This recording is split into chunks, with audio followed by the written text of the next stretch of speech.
Hello friends, you are welcome to my channel study with Aarti Gupta. आज के इस video में हम विलियम वर्ड्सवर्थ की एक बहुत ही बढ़िया छोटी सी पोयम पढ़ने वाले हैं जिसका टाइटल है slumber did my spirit seal. ये पोयम 8 लाइंस की है और आपको पता है कि 8 लाइंस को पोयम को क्या बोला जाता है। आप मुझे आंसर करके बताना, कमेंट करके बताना मुझे कि 8 लाइंस की पोयम को क्या बोला जाता है। आप सभी जानते हैं कि विलियम वर्ड्सवर्थ एक नेचर पोइट है।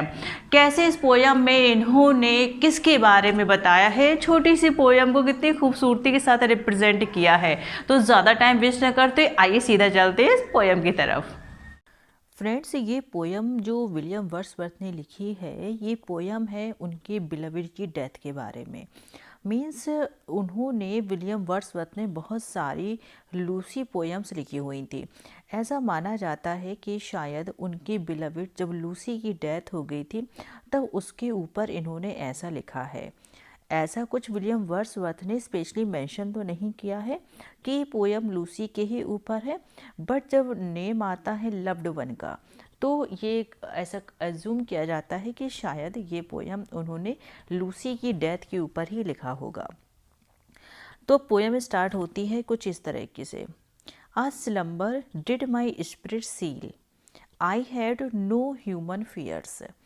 कह रहे हैं कि मुझे कोई भी ह्यूमन का फियर्स नहीं था, मुझे बिल्कुल भी ह्यूमन का डर नहीं था, क्योंकि एक गहरी नींद ने, एक स्लम्बर का मतलब गहरी नींद, एक गहरी नींद ने मेरी स्पिरिट को सील कर दिया था। सील का मतलब कोई चीज़ बंद कर देना। मेरी जो स्पिरिट थी वो पूरी तरीके से लॉक हो चुकी थी, और किसने लॉक कर दिया था? गहरी नींद ने। I had no human fears, मुझे कोई ह्यूमन का फियर नहीं था। She seemed a thing that could not feel the touch of earthly years. कह रहे शी, यहाँ पे शी ऐसा कंसीडर किया जाता है कि ये उनकी बिलविड है जो कि है लूसी। जो लूसी है सीम्ड अ थिंग, एक वो चीज़ की तरह दिखाई दे रही है अब। क्यों? दैट कुड नॉट फील, वो कुछ भी फील नहीं कर सकती। The touch of earthly years, इतने सारे सालों का जो चीज़ें हैं अर्थ की वो उसको बिल्कुल भी टच नहीं कर सकती।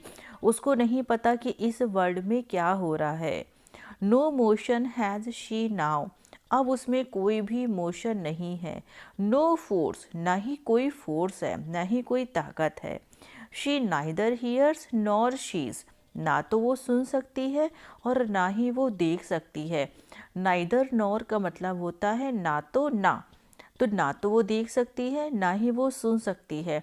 क्यों नहीं सुन सकती? Because she is now no more, she has died, वो मर चुकी है, इसलिए वो कोई भी मूवमेंट नहीं कर रही है। Rolled round in earth's diurnal course with rocks and stones and trees. कह रहे हैं जैसे कि डर्नल का मतलब होता है डेली, जैसे डेली जो अर्थ है वो रोटेट करती है, उसी तरह उसकी जो डेड बॉडी है लूसी की, वो कहाँ पे दफनाई गई है? वो दफनाई गई है अर्थ में। तो इसका मतलब जो लूसी है वो कहाँ है? अभी अर्थ की लैप में है।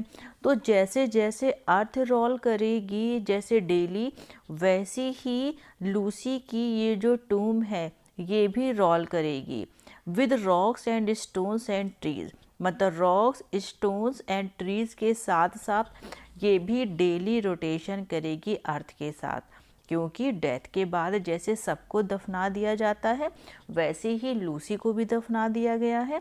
और लूसी इस टाइम कहाँ पे है? अर्थ की लैप में है।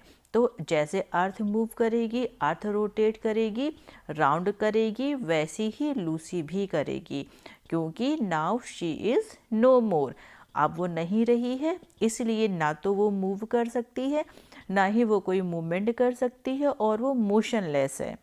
और यहाँ पे ही ये पोयम फिनिश हो जाती है।